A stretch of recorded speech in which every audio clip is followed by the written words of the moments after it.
Hey everybody, this is me. I'm just here to throw my review in on the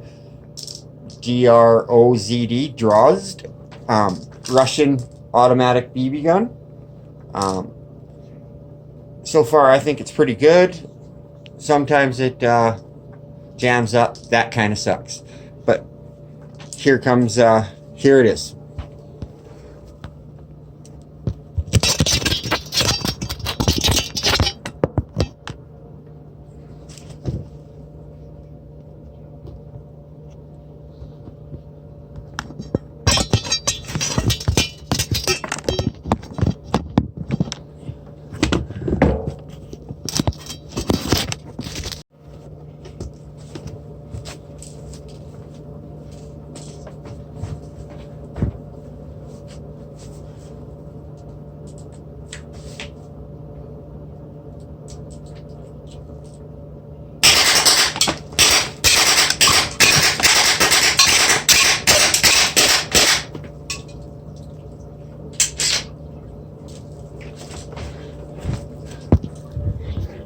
And that was 30 shots.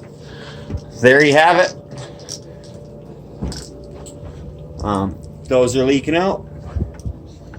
So enough to go solidly right through the pop cans and into the other ones. It's got power.